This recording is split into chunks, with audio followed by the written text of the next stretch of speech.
Vamos lá, pessoal. Vou dar sequência aqui ao nosso estudo sobre os modos verbais. Iniciando hoje com o modo subjuntivo. Então, o que é o modo subjuntivo? Quais as características que ele tem, por exemplo, que o diferem do modo indicativo, que foi visto na aula passada? Então, enquanto o modo indicativo indica, expressa uma certeza, dá uma ideia de certeza, o modo subjuntivo, ele expressa um fato incerto, duvidoso, até mesmo irreal. Então, essa é a principal característica inicial que difere o modo subjuntivo do modo indicativo. O modo indicativo, como nós vimos, expressa uma certeza. O subjuntivo já não expressa essa certeza. Expressa um fato incerto, há uma incerteza, há uma dúvida, tá certo? O presente do indicativo é diferente do presente do subjuntivo. Por quê? O presente do subjuntivo pode indicar semanticamente, quando se fala em semântica, a gente sempre lembra que se refere a sentido. Então, semanticamente, o presente do subjuntivo pode indicar presente, propriamente dito, ou futuro. Olha só, olha o exemplo. É pena que eles estejam doentes. Uma possibilidade no presente. No outro exemplo, espero que chova. Então, uma hipótese no futuro. Então, eu tenho aqui esses verbos indicando possibilidade, uma no presente e uma hipótese ou possibilidade no futuro. O pretérito imperfeito do subjuntivo expressa uma ação posterior a outro fato presente na oração principal. Duvidei que ele terminasse o trabalho. Gostaria que você trouxesse as crianças. Olha só, expressa uma ação posterior a outro fato presente na oração principal. Pode expressar ainda a ideia de condição ou mesmo de desejo. Se ele viesse ao clube, participaria do campeonato. O futuro indica uma ação eventual, que pode ou não ocorrer. Quando? Em um momento futuro. Olha só. Quando ele vier, olha só, quando ele vier à loja, levará as encomendas. Quando vier, eventualmente. Pode ser que ele venha e pode ser que ele não venha. Quando ele vier, se vier, levará as encomendas. Então, esse é o modo subjuntivo dos tempos presente, indicando presente ou futuro, pretérito imperfeito, expressando uma ação posterior a outro fato que está expresso na oração principal, período composto, e o futuro que indica uma ação que pode ocorrer ou não, eventualmente, casualmente. Então, agora vamos para as formações, ou a formação dos tempos simples. Nós temos os tempos simples e os tempos compostos. Os tempos simples são aqueles formados por uma só palavra. Né? Quando nós estudamos os verbos, as palavras, nós tínhamos lá os substantivos, por exemplo, simples e compostos. Né? Palavra simples e palavra composta. Qual era? A simples só tem o radical e a composta dois ou mais radicais. Com a formação dos tempos do verbo, acontece igual. Os tempos simples são formados por uma única palavra. Olha só. Os verbos, eles têm origem nos tempos primitivos, que são o presente do indicativo, o pretérito perfeito do indicativo e o infinitivo impessoal. Esses são chamados de quê? De primitivos. E por quê? Por que esses verbos recebem o nome de primitivos? Porque formam outros tempos e modos verbais. Por isso que eles chamam primitivos, porque a partir deles formam-se outros, ou seja, os tempos derivados. Olha só, quais seriam então os tempos primitivos? Repetindo, o presente do indicativo, o pretérito perfeito do indicativo e o infinitivo pessoal. Esses são os primitivos.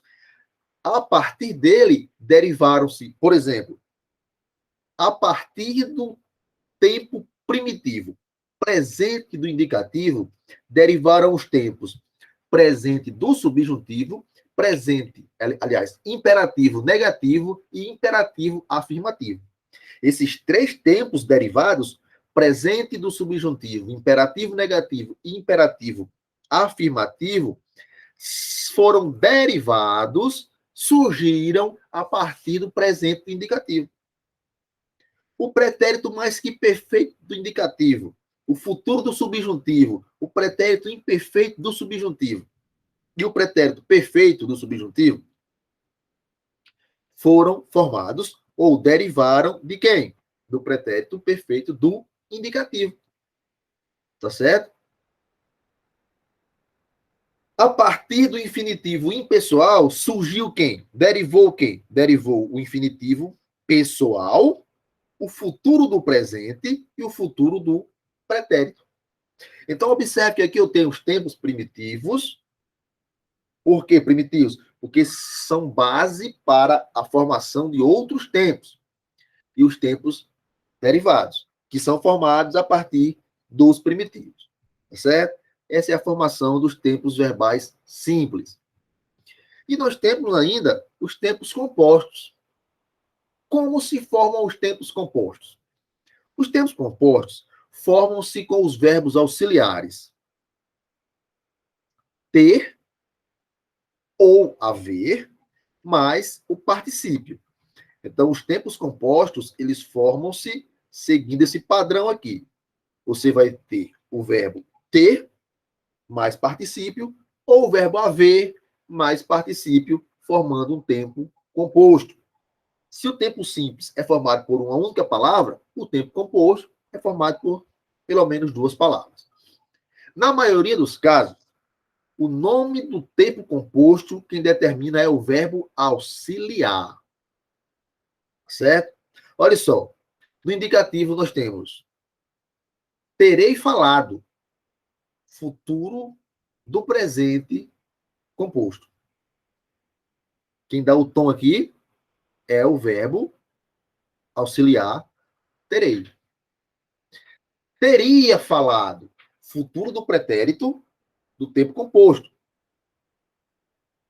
Terei, futuro do presente, teria, futuro do pretérito, só que agora do tempo composto. Então, quem dá o tom aqui da coisa é o verbo auxiliar. Aqui eu tenho o verbo auxiliar mais o particípio. Teria e terei. Verbo auxiliar, terei, particípio falado. Verbo auxiliar, teria, particípio falado. Ter falado. Agora eu tenho um verbo no infinitivo, auxiliar, mas o verbo no particípio. Eu tenho um tempo composto. Eu tenho um infinitivo composto. Infinitivo, lembrando, quer dizer que o verbo está na sua forma pura. Quer dizer que ele não foi conjugado. Eu tenho ainda o gerúndio composto. Ó. Tendo gerúndio mais particípio. Eu tenho aí uma locução verbal. Então, quem dá o tom aí da coisa, do tempo composto, é o verbo auxiliar e não o particípio, tá certo? Estamos falando do presente. Como seria isso no passado? Perdão. Como seria isso? Estamos falando do indicativo. Como seria isso no subjuntivo? Segue o mesmo modelo. Tiver falado, futuro composto, isso do subjuntivo, né? No entanto, merece atenção duas formas. Pretérito perfeito composto, que é formado por verbo auxiliar no presente, mais particípio, indica a repetição ou continuidade de um fato iniciado no passado até o presente. Tem falado, tenho contado. E o segundo é o pretérito mais que perfeito, formado pelo verbo auxiliar no imperfeito, mais o particípio. Empregado como simples para expressar um fato já concluído antes do outro, também no passado. Olha só, tinha falado um fato já concluído em relação a outro também no passado. Havia falado, tinha contado, havia contado, e por aí vai. Como se forma um imperativo? A formação do imperativo se dá da seguinte maneira.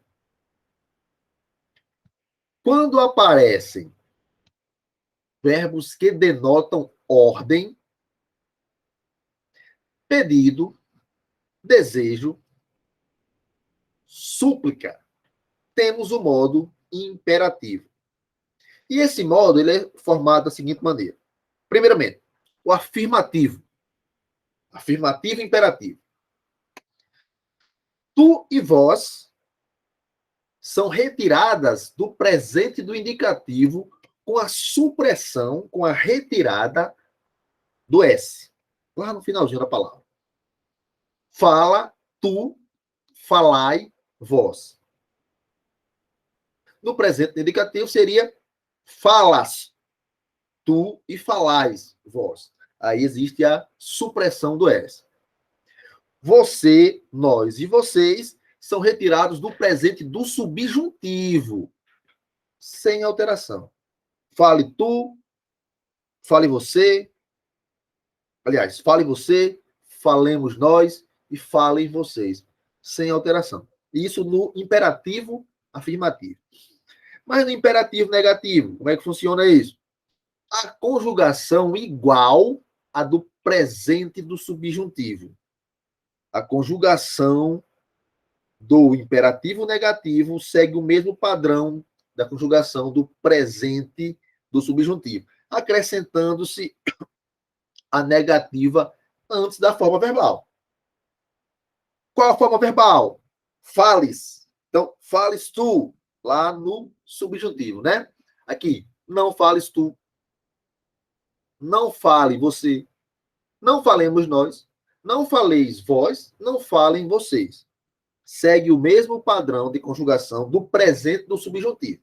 A formação do imperativo negativo, ela segue o mesmo padrão da conjugação do presente do subjuntivo. A diferença é acrescida a forma negativa antes do verbo. Só. Tranquilão?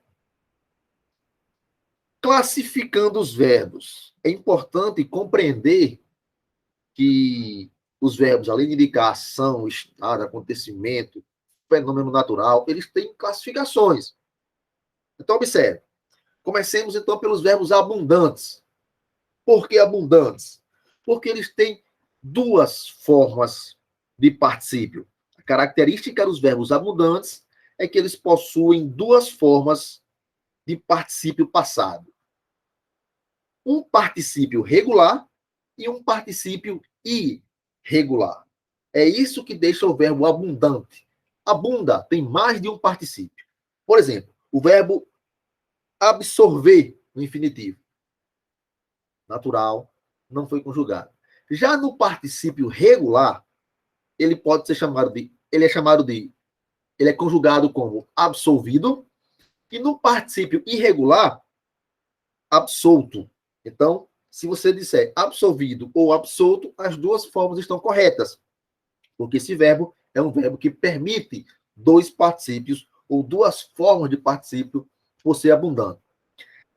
A palavra ou o verbo aceitar, por ser também abundante, tem dois particípios. Aceitado, particípio regular, ou aceito, particípio irregular. As duas formas estão corretas, aceitas pela gramática normativa. Ascender, no infinitivo, também tem dois particípios. Particípio regular, ascendido, particípio irregular, aceso. Assentar, igual. Particípio regular, assentado. Particípio regular, assentado. Irregular, assento. O verbo benzer, particípio regular, benzido. Particípio irregular, bento. O verbo corrigir no particípio regular, corrigido. Mas também você pode usar o particípio irregular e dizer correto. Desenvolver, no infinitivo. Do gerúndio, por exemplo, desenvolvendo. No particípio, tenho duas possibilidades. Desenvolvido, se eu optar pelo particípio regular, ou desenvolto, se eu optar por usar o particípio irregular. Eleger, verbo no infinitivo. Qual seria o gerúndio? Elegendo. Qual seria o particípio? Eu tenho duas formas. Elegido, o candidato foi elegido, ou foi eleito.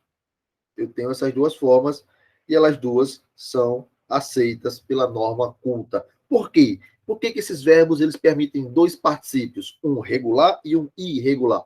Porque esses bonitos eles são abundantes, verbos abundantes. Outro tipo de verbo são os verbos defectivos. E esse defectivo vem de falha, de defeito. Você pode associar isso aqui a defeito. Apresenta um certo defeito, certa falha nas suas formas.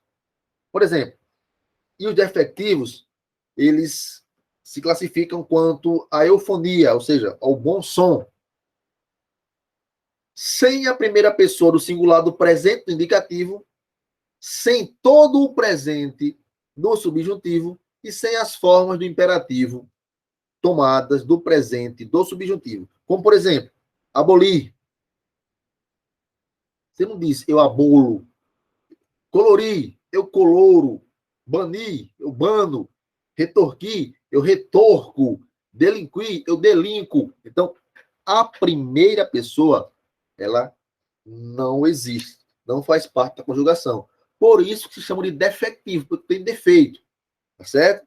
E do segundo grupo, sem as formas risotônicas do presente do indicativo, sem todo o presente do subjuntivo e sem as formas do imperativo, com exceção da segunda pessoa do plural.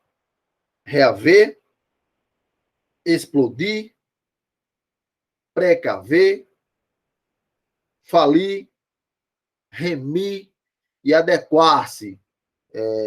Eu falo de falir, né? Não tem. Tá certo? Fica esquisito. Eu remo de remir, né? Eu adequo. Então, essas formas apresentam defeito aí, tá certo? Não tem presente no indicativo.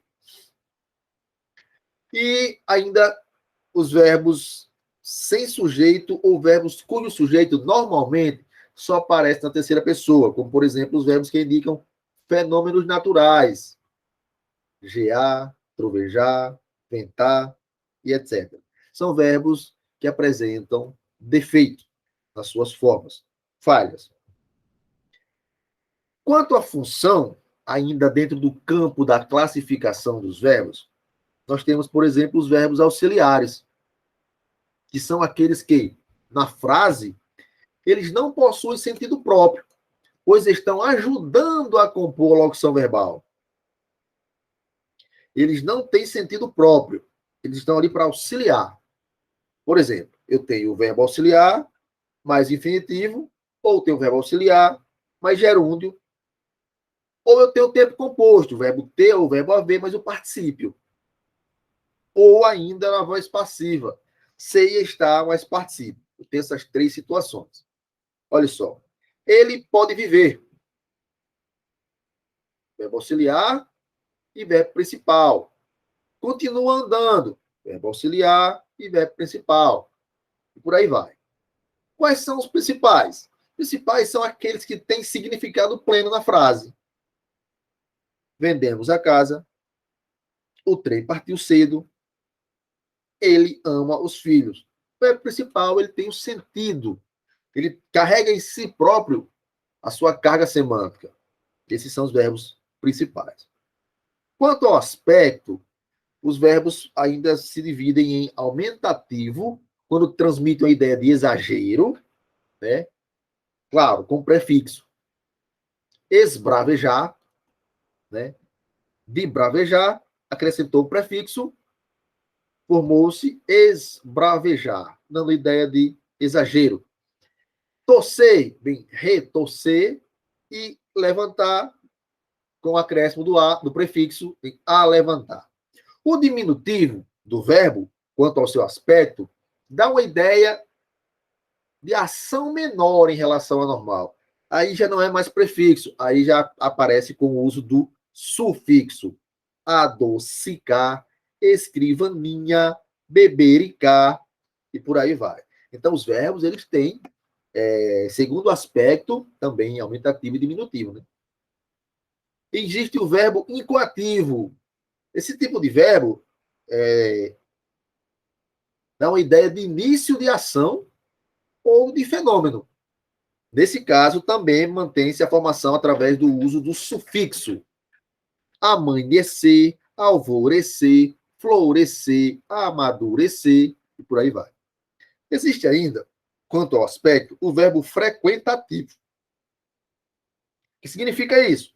O verbo frequentativo dá uma ideia de repetição da ação ou do processo. Ele acontece com o sufixo. Verbos reflexivos. Esses verbos são os que se conjugam com os pronomes átonos, formando as benditas vozes reflexivas. Certo?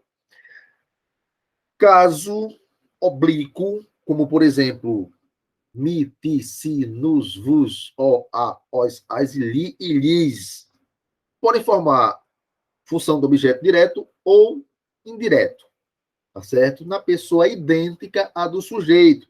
Por isso que é reflexivo, porque reflete a ação. Olha só, eu me cortei.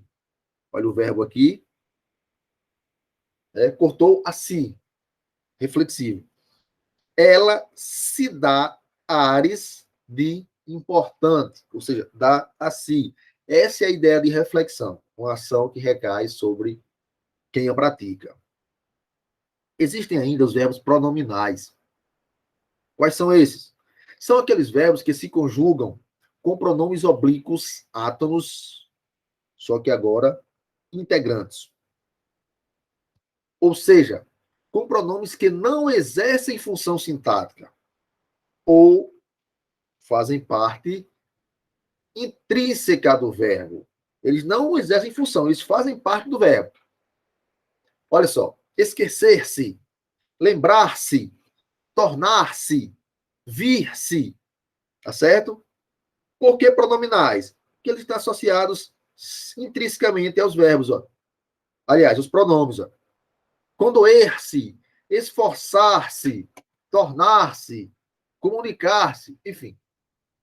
Sempre associado a pronomes integrantes, não reflexivos, tá certo? Tranquilão? Nossa aula sobre tempos verbais. Aliás, sobre verbos. A segunda aula, o segundo bloco, é a conclusão do assunto de verbos. Próxima aula, teremos o estudo dos advérbios. Valeu? Show de bola!